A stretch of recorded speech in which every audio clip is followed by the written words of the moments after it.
Imagine being trapped in, like, this howling, freezing Scottish storm. Oh, it's miserable. Right, but then you realize that the greatest danger isn't actually the cold outside. It's the burning, suffocating heat inside this little stone cottage. Yeah, the complete shift in state. Exactly. I mean, you are completely cut off from civilization. The wind is just battering these heavy timber frames, actively trying to break in. But the physical walls, they hold firm. Right, they have to. And because those walls hold firm, a completely different kind of boundary, like the psychological walls between two people, begins to completely collapse. It is the ultimate paradox of human intimacy, really. Yeah. Say more about that. Well, it's just this idea that we often require the presence of extreme, life-threatening hostility to actually grant ourselves permission to be truly vulnerable. Oh, wow.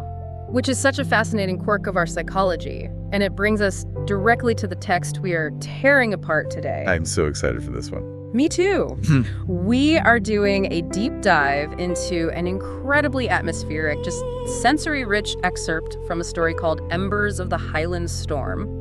Specifically, it's a vignette titled The Autumn Highlands. Yes, exactly. And for those of you listening, whether you dissect literature for a living or, maybe you're trying to figure out how to write your own novel, or you just want to understand why certain scenes are completely seared into your memory for years, this is the laboratory. We are putting this text under a microscope today. We really are. We want to understand the actual mechanics of atmosphere. Because when prose is written this precisely, it actually stops being just like text on a page. Right. It becomes a physiological experience. Yeah. The author is essentially hijacking your nervous system. Hijacking your nervous system. I love that.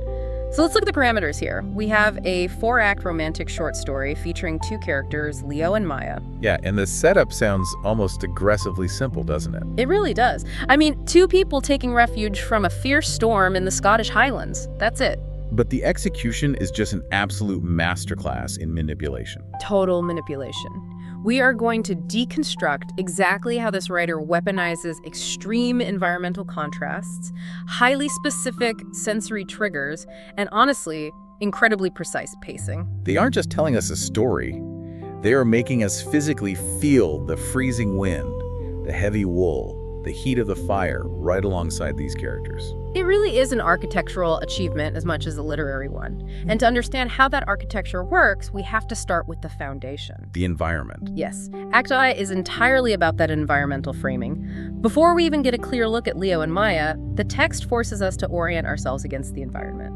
It's not just a painted backdrop. No, it's functioning as an active, breathing third character in this narrative. Exactly. So it opens with this line. The wind howled across the Scottish Highlands, rattling the heavy timber frames of the old stone cottage. Setting the scene instantly. Right. It explicitly notes the howling wind, the heavy timber, and the massive stone fireplace. And then, bam, we are hit with the interior sensory details. The atmosphere is described as thick with warmth. And it carries the distinct scent of burning peat and dried heather. Yes. Let's pull that specific thread for a moment. The sensory grounding of scent. Oh, this is my favorite part. If we look at the neuroscience of reading, the author is executing a brilliant shortcut here. A shortcut? How so? Well, the olfactory bulb, which processes smells, has direct connections to the amygdala and hippocampus. Okay. And those are the areas of the brain strongly implicated in emotion and memory. By invoking the scent of burning peat and dried heather, the author completely bypasses your logical, analytical brain. And just drops you straight into the emotional reality of the scene. Exactly. They are essentially forcing the reader to hallucinate a memory. That is wild, but it makes so much sense. Because even if you, the listener, have never personally stood in a cottage in the Scottish Highlands, your brain registers the concept of an earthy, smoky fire. You know what dried flora smells like when it burns? Right. It immediately anchors the geography without the author having to waste time on, tedious exposition. No one had to say they traveled to a remote region in the north of the United Kingdom. Oh, that'd be so clunky. The peat and the heather do all that heavy lifting in literally a single sentence. It's a geographic anchor, but I feel like it's also an atmospheric anchor. Absolutely. Think about peat. Peat is ancient earth. It burns slowly, it produces a very thick, heavy smoke, and it creates a heat that feels fundamentally different from, say, a quick burning wood fire. Yeah, wood fire is snappy and bright. Right. Peat feels old. It feels permanent, which perfectly complements the physical structure they're standing inside, the ancient stone and the heavy timber. This feels like a modern evolution of the classic sanctuary trope, but it's doing something a bit more sophisticated than just the standard cabin in the woods scenario, right? Definitely more sophisticated. Because when I read about the thick stone walls and the heavy timber rattling against the wind, it feels less like a cozy retreat and more like a medieval fortress under siege. That is a crucial distinction. The sanctuary trope relies entirely on the adjacency of hostility. The adjacency of hostility. Okay, break that down for me. Well, think about it. A warm room on a sunny day is just a room. Right, nothing special. But a warm room surrounded by a lethal blizzard, that becomes a sanctuary. The psychological weight of the space is entirely defined by what it is protecting you from. Oh man, that is so true. The text uses the word howled for the wind. The environment is personified as a beast. Yes, a predator actively trying to get in. The timber frames are rattling. The cottage is taking a physical beating. It's absorbing the violence of the world so the characters don't have to. The architecture is literally acting as physical armor. Physical armor. That is the perfect way to phrase it. Which actually brings up a really interesting parallel with the character Maya. Oh, her clothing. Yeah. Yep, right. When we finally focus on her, she is standing in front of the hearth, warming her hands. And the author describes her wearing a thick, oversized wool sweater that, quote, swallows her frame. And her hair is loosely pinned with a silver clip. Yeah, and Leo is pressing against her back, wrapping his arms around her. The visual composition there is incredibly deliberate. It really is. But look at the phrasing. Swallows her frame. That thick wool sweater feels like a secondary layer of the cottage itself. Oh, that's an interesting take. Think about it. If the stone walls are the macro armor against the storm, the wool sweater is the micro armor. It's an additional barrier. But here's my question for you. As a writer, why intentionally bury your romantic lead under layers of heavy, unglamorous wool right at the beginning of a romance scene? It's a great question. Why start with so much defense? Yeah, why not just have them in t-shirts? Because vulnerability has no value if it hasn't been earned. Oh, I like that. If you start a scene with characters who are already exposed, already open, there is nowhere for the narrative to go. You have to establish the fortifications before you can dismantle them. So the sweater is a fortification. Exactly. The oversized sweater swallowing her frame illustrates that she is still caught in the psychological residue of the storm. She is insulated, she's protected, but she's also hidden. She hasn't fully arrived in the sanctuary yet. Right. Her body is inside, but her nervous system is still out on the moors fighting the wind. I see that completely. It's the physical manifestation of lingering trauma. Even though the door is locked, she's still wearing her survival gear. And then you have Leo. He is pressing against her back, his chin on her shoulder. They aren't facing each other. No, they are both looking out at the massive stone fireplace. They form a united front. It's a very primal posture, really. They are presenting a collective defense against the cold, focusing entirely on the source of survival, which is the fire. So in this opening act, the fire is not romantic. Not at all. It is utilitarian. It is life. It's the absolute center of gravity for the room. And that utilitarian focus is such a perfect segue into what happens next, because as their body temperatures slowly rise, those psychological and physical fortifications begin to crack.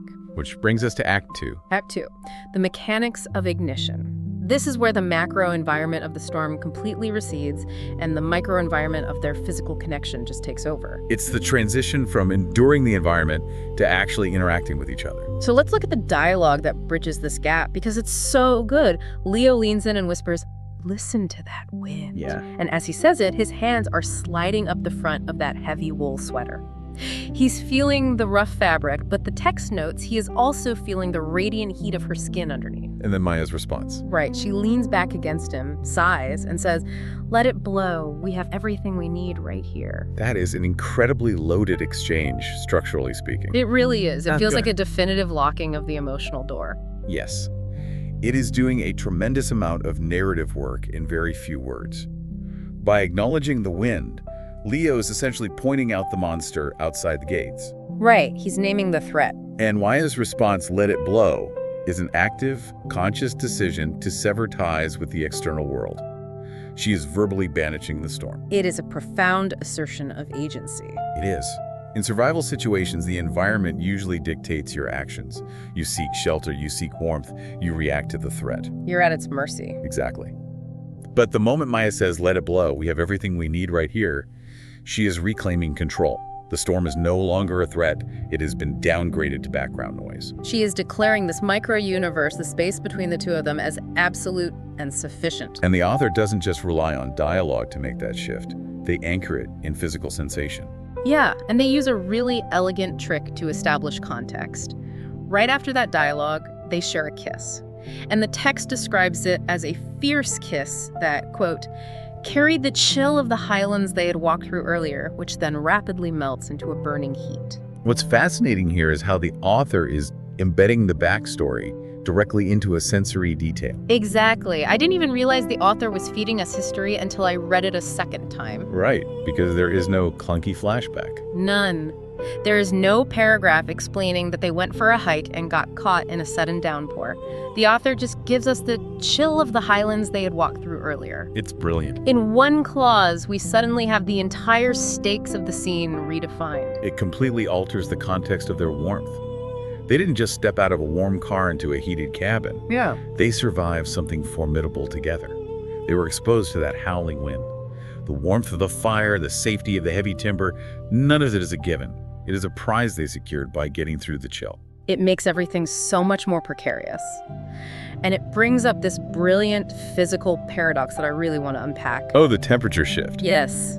The kiss carries a chill that melts into a burning heat.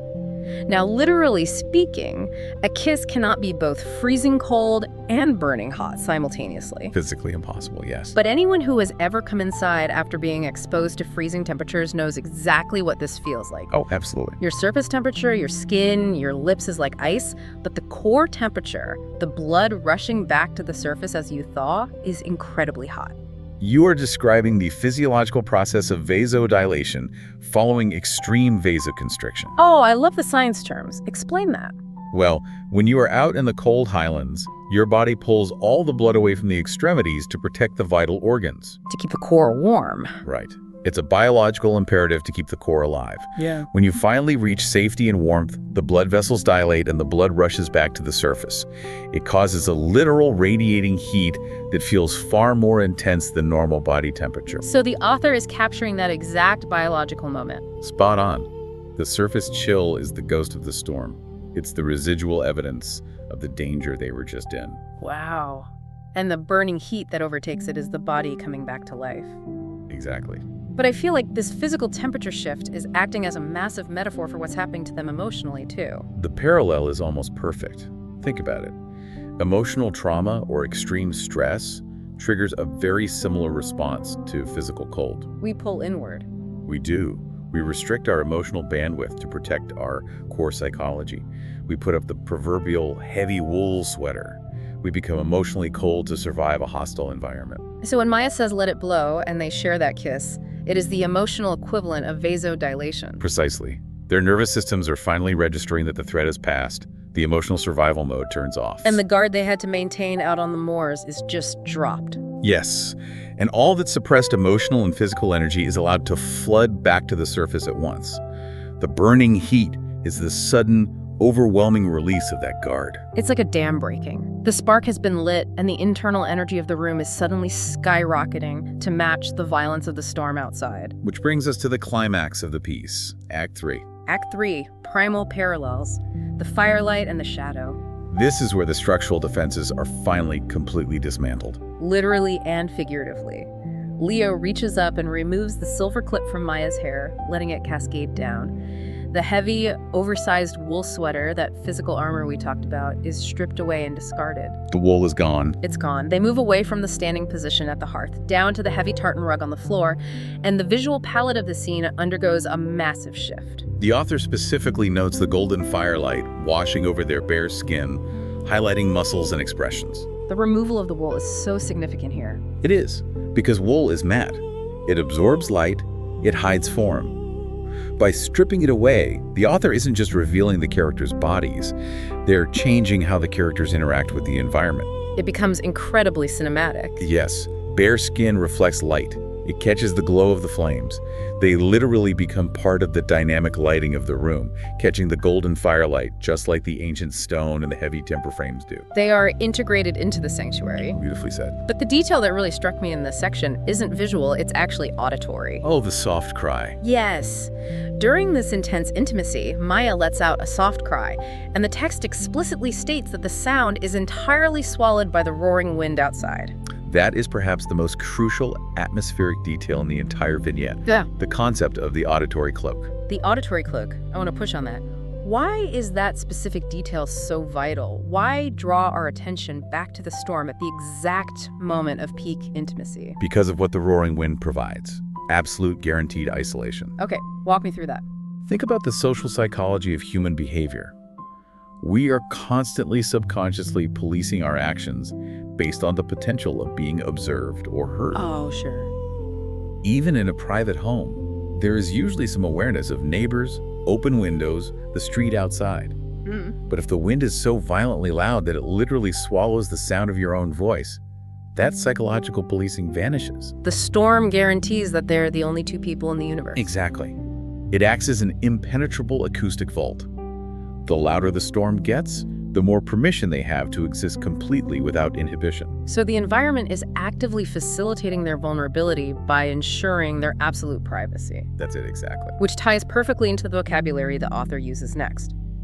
The text describes their connection in this moment as passionate and primal, perfectly matching the wild landscape outside with a fierce, desperate urgency. They're moving with the same chaotic energy as the storm. Now, I know there is a literary term for this. This is the pathetic fallacy, isn't it? It is a variation of it, yes. The pathetic fallacy was a term coined by the Victorian art critic John Ruskin. Right. Originally, he used it somewhat pejoratively to describe the attribution of human emotion to inanimate nature, like saying the weeping clouds or the cruel sea. Ruskin felt it was a hallmark of overly emotional, inaccurate writing. But over time, it evolved into a standard literary device. Right. Today, we often refer to it as environmental mirroring. It's the technique of having the external weather reflect the internal emotional state of the characters. When a character is grieving, it rains. When they have an epiphany, the sun breaks through the clouds. Well, I actually want to challenge that reading here. Oh, do tell. I want to push back on the idea that this is just simple environmental mirroring. If we look closely at the text, the author creates a striking paradox. It says they are left breathless and slick with sweat in a cool room.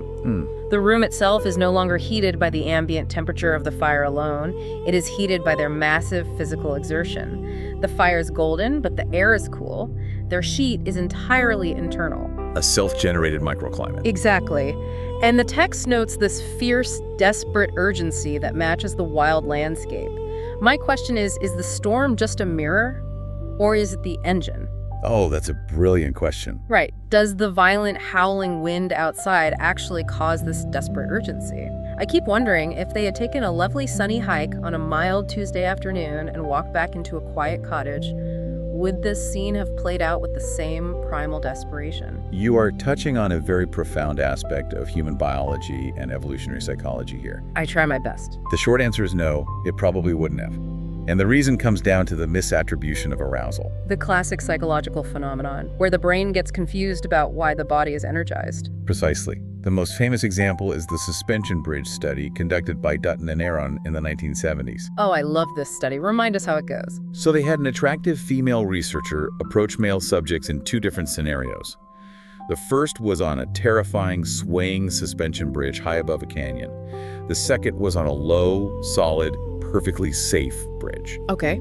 The men who were interviewed on the scary bridge were significantly more likely to display romantic or sexual attraction to the researcher afterward compared to the men on the safe bridge. Because their bodies were flooded with adrenaline from the fear of the bridge, but their brains looked at the attractive researcher and said, "Oh, my heart is pounding because of her." Yes. High physiological arousal from an external source. Fear, Danger, extreme cold, or the deafening roar of a violent storm causes your heart to race, your breathing to quicken, and your blood pressure to spike. And when you are in the presence of a romantic partner, the brain seamlessly reroutes that physiological panic and interprets it as intense passion. So the howling Scottish storm is literally acting as a biological aphrodisiac. It is a massive catalyst, yes. The desperate urgency the text mentions isn't just a romantic flourish, it is a leftover biological imperative. They just survived a hostile environment. Right, the adrenaline from walking through the freezing Highlands is still coursing through their veins. The timber frames are rattling, constantly reminding them of the lethal force just on the other side of the stone. So subconsciously, their ancient mammalian brains are screaming, "Life is fragile! Death is just outside the door! We survived! We must affirm that we are alive!" And from an evolutionary standpoint, there is no more primal, undeniable way to affirm life and decide death than through procreation, through passionate, desperate, physical connection. Wow. That completely elevates the text for me. It's not just a cozy romance, it's a story about biological defiance. They're throwing their vitality in the face of the storm. So your reading is entirely accurate. The environment isn't just reflecting their mood, it is weaponizing their survival instinct and converting it into romantic passion. The wildness outside engineers the wildness inside. That is so cool, but here is the reality of extreme physiological states. They are unsustainable. Oh, absolutely. You cannot maintain a flood of adrenaline forever. Your body simply cannot process it. The storm, both internally and externally, must eventually break. Which ushers us perfectly into the final act of the vignette, Act 4, the denouement. The fading embers. Yes. This is where the true emotional core of the story reveals itself, and where the author's control over pacing is just absolute perfection. Let's examine the text. Walk us through it. The storm outside finally begins to lose its grip.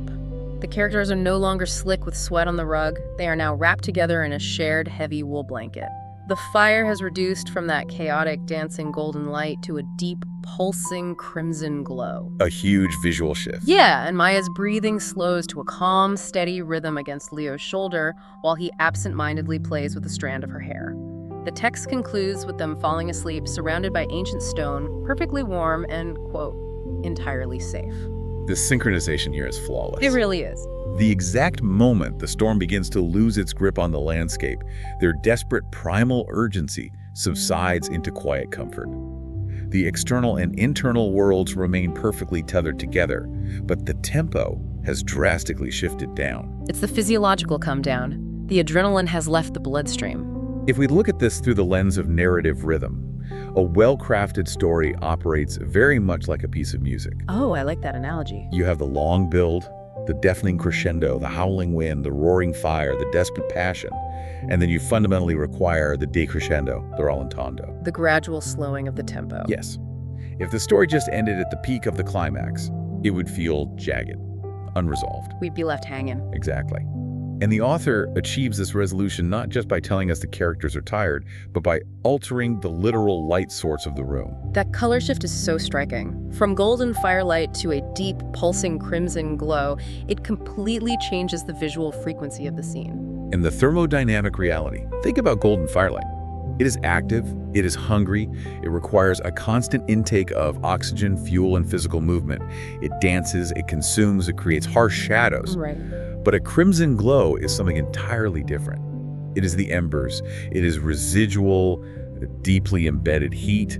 It requires no effort to maintain. It just radiates steadily. It's the difference between the spark of ignition and the endurance of an established bond.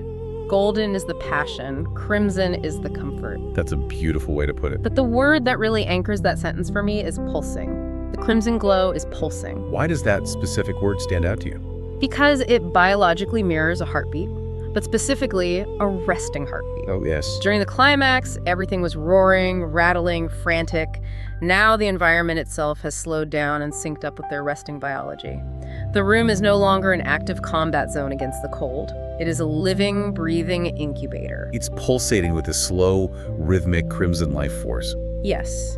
It matches the description of Maya's breathing slowing to a calm, steady rhythm. The environment and the characters are finally at complete peace with one another. The beast outside has tired itself out. and the survival instinct inside has been satisfied. And notice the return of the wool. Oh, the blanket. Yeah, in the beginning, Maya was swallowed by an individual oversized sweater. It was solitary armor.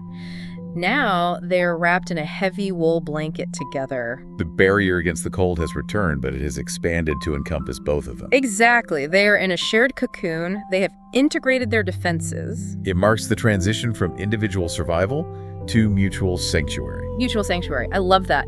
And that leads directly to the final 3 words of the vignette. Entirely safe. I want to linger on this concept because looking back at the entire architecture of the story, the howling wind, the rattling timber, the scent of the peat, the freezing kiss, the primal urgency, I would argue that the entire narrative apparatus is just an incredibly elaborate delivery mechanism for the concept of safety. Expand on that. Why go to such lengths for one concept? Because safety is arguably the most difficult human emotion to write compellingly. It really is. As a concept, safety is inert. It is the absence of danger. And in narrative theory, the absence of conflict is usually the death of reader interest. Comfort is incredibly boring to read about. It lacks tension. If a writer just opens a story by saying, 2 people were sitting in a warm, quiet room feeling entirely safe, I feel absolutely nothing as a reader. My brain is bored. I'm checking my phone. That is the fundamental trap of writing happy endings or domestic bliss. Without friction, there is no narrative drive. Exactly. So how do you make the reader deeply, viscerally feel the profound beauty of safety? You have to use the contrast principle. You have to artificially stress the reader's nervous system first. You surround the characters with a howling, violent, life-threatening storm. You make them walk through the freezing moors. You make the massive timber frames rattle as if they are about to splinter. You make the characters earn every single degree of warmth. Yes. And because you have forced the reader to hold their breath against the threat of the storm for 4 acts, when that threat finally subsides, the feeling of being entirely safe feels like a massive, hard-won victory. You cannot truly comprehend the depth of the sanctuary without intimately understanding the lethal potential of the storm. Right. The author subjects the reader to an emotional stress test, specifically so the eventual release of pressure feels euphoric. It's literary biofeedback. When the text says Maya's breathing slows to a calm, steady rhythm, the reader's breathing naturally slows down to match her. You exhale because she exhales. You feel the tension leave your own shoulders. It is a phenomenal demonstration of how precise language can manipulate physical reality. The writer hasn't just described a sequence of events. They have conducted an orchestra of temperature, sound, light, and pacing to induce a literal state of physiological relaxation in the person holding the book. Which is the ultimate goal of experiential reading. Yeah. And it perfectly encapsulates what we set out to explore today. Embers of the Highland storm that takes a scenario that could have been a cliche, 2 lovers stranded in a cabin, and elevates it into an immersive psychological journey. And it does it entirely through meticulous attention to sensory detail and environmental framing. By grounding us in the archaic, earthy scent of burning peat and dried heather. By using the shocking, tactile contrast of a freezing surface chill giving way to a burning core heat. By understanding the psychological weight of a heavy wool barrier and the cinematic shift from light-absorbing fabric to light-reflecting skin under a golden fire. And by perfectly mapping the chaotic, adrenaline-fueled pacing of a violent storm to the primal desperation of human intimacy, only to slowly guide us back down into the steady, pulsing, crimson rhythm of a resting heartbeat. It's masterful. Great writing doesn't just ask you to observe a world through a window, it physically builds that world around you, brick by brick, sense by sense, until you can actually feel the weight of those ancient stone walls protecting you from the howling wind. It is a reminder that despite all our technological advancements, the most powerful, high-fidelity immersive technology we possess is still human imagination, driven by masterfully arranged text. I couldn't agree more. It's just brilliant. So, as we wrap up this deep dive, I want to leave you, the listener, with a parting thought, something to chew on as you leave this Highland cottage and step back into your own world. A little homework. Exactly. Think about a specific time in your own life when you felt completely, profoundly insulated from a chaotic outside world. Maybe it was during a literal storm, an actual blizzard or hurricane that forced you indoors. Or maybe it was just a period of intense personal or professional stress where you finally managed to close a door and find a moment of absolute quiet. That rare, elusive moment of true sanctuary. Yes. When you think back to that specific memory, ask yourself how much of that profound sense of safety was actually due to the physical architecture around you. The thickness of the walls, the lock on the door, the literal roof over your head. And how much of it was constructed entirely by the invisible architecture of the person sitting next to you? An incredibly poignant question to end on. Thank you so much for joining us and diving deep into the elements today. Thanks for having me. We'll see you next time.